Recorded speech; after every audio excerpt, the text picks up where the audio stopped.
On Monday, every group chat in Washington, D.C. was changed to the name Houthis PC Small Group. This was, of course, in reference to an article that The Atlantic published that morning about a group chat that contained top security and government officials. You know, we got guys like Vice President J.D. Vance on there, Secretary of Defense Pete Hegseth, National Security Advisor Michael Waltz. But there's one guy in this group chat that was, you know, a little out of place. Of course, I'm talking about Scott Bessent, the Treasury Secretary.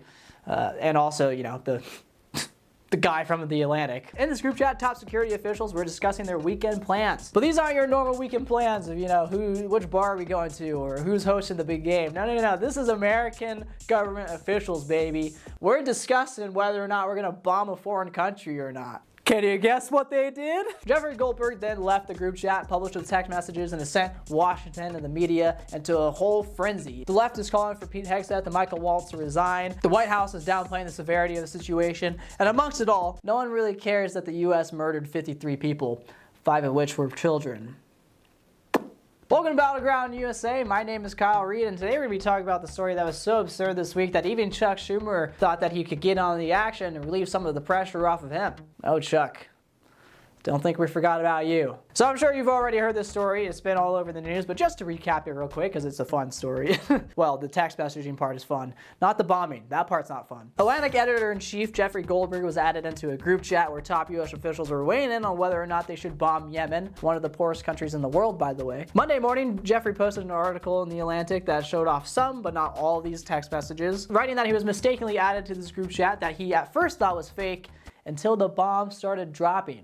Which is a pretty bleak statement to make, dude. Jesus Christ. This group chat happened over Signal, which Jeffrey describes as an open source encrypted messaging service. The release of the first article on Monday led to the general public to have kind of, you know, a bunch of normal questions like, you know, why are they discussing, you know, what could be classified policy discussions over Signal? Why did Mike Waltz set the messages to delete after a week? Why does J.D. Vance hate Europe so much? But honestly, what struck me as the most shocking in this article was the initial reaction to the bombing. You could tell me that this is just your average corporate America Slack thread, and I would not tell the difference. And it makes it even more bleak when the message before is eventually revealed and they're, you know, praising the collapse of an apartment building.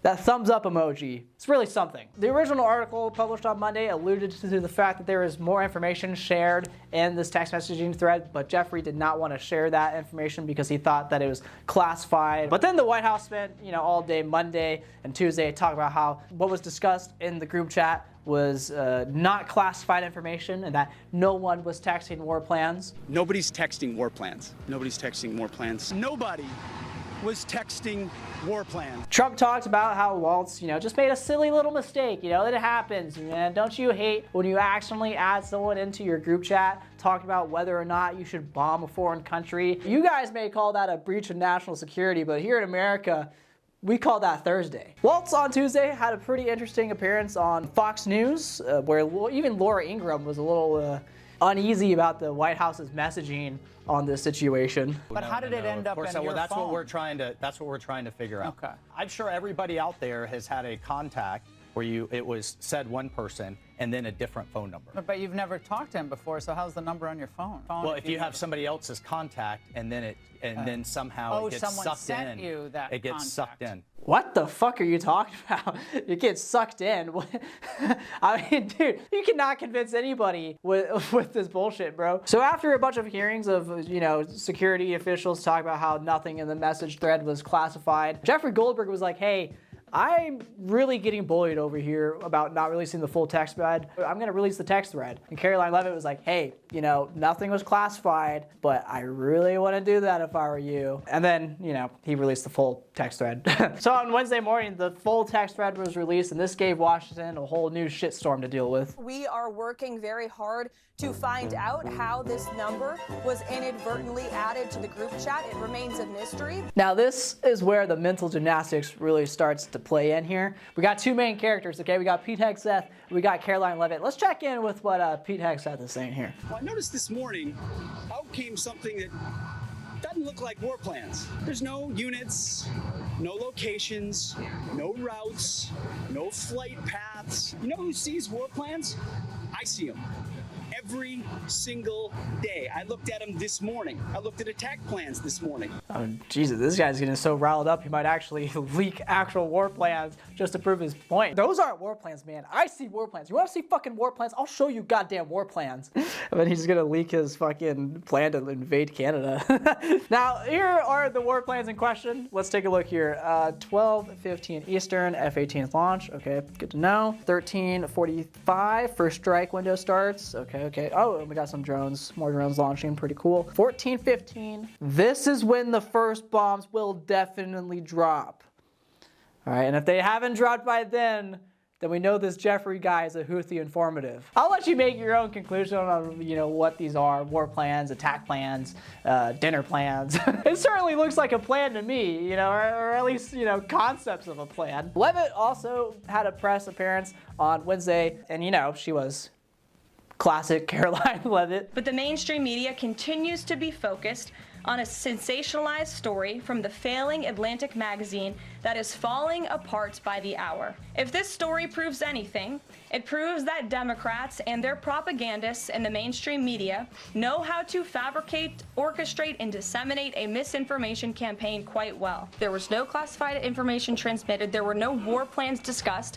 Why did the Atlantic downgrade their allegation about war plans to attack plans? They're now playing word games because they know this was sensationalist spin. Caroline specifically seems to be stuck on this point that the Atlantic changed the title of their article from War Plans on Monday to Attack Plans on Wednesday. Pete Hegseth also made this point. As a matter of fact, they even changed the title to Attack Plans because they know it's not war plans. And I feel like we're kind of losing the plot here, guys. I don't think whether or not it was a full-on war plan or a full-on attack plan is the issue here. I think just the fact that Jeffrey was added into the group chat to begin with, the group chat that they were texting sensitive policy discussions to begin with. I think that's the problem here. I think that's the big sign of incompetence from our national security team. Whether or not there's a full-on war plan with flight paths and locations and like a full-blown risk map, that's not the problem. The problem is that these guys were messaging on Signal. The problem here is that a random guy got added into this group chat. The problem here is that Mike Wald set the fucking messages to delete after a week.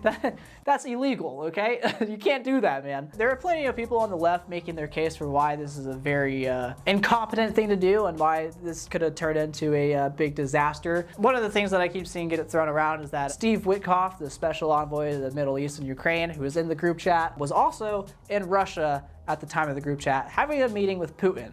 Because, that's something that you do when you have no diplomatic experience whatsoever.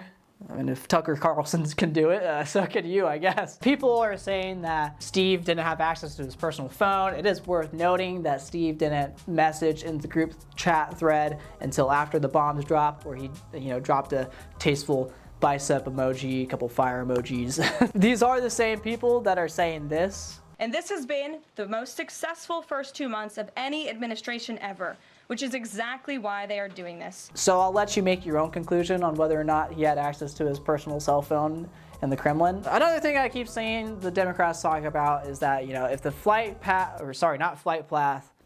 attack plans, whatever the fuck they're calling it. If that was leaked to the Houthis before the flight took off, the Houthis would have had a full 2 hours to prepare a response. It could have endangered the lives of American pilots. Democrats are also bringing up the fact that, they didn't get congressional approval for the strike, which is a pretty big deal, but let's be honest here. They got congressional approval to cut Medicaid. Do you really think they're gonna think twice about bombing a foreign country in the Middle East? I see a lot of Democrats slinging heat here for like the text messages itself and the contents of the text messages, but I don't really see a lot of people talking about the implications of what is being discussed in the text messages and whether or not that itself is ethical. Rashida Tlaib tweeted that there's more heat for using a group chat than the bombing itself. And that is the only elected official that I've seen that has said anything about the fact that bombing this country was probably not an ethical thing to do. This text message story is so exciting that we completely forgot that we murdered 5 children.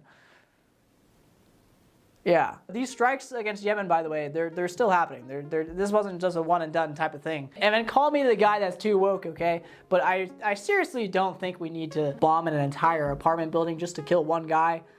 I feel like there's something wrong with that, okay? And these messages clearly show that these people that are in charge and have the authority to use American hard power however they'd like have no remorse for innocent civilians that are caught in the crossfire, or in this case, caught in the direct fire, because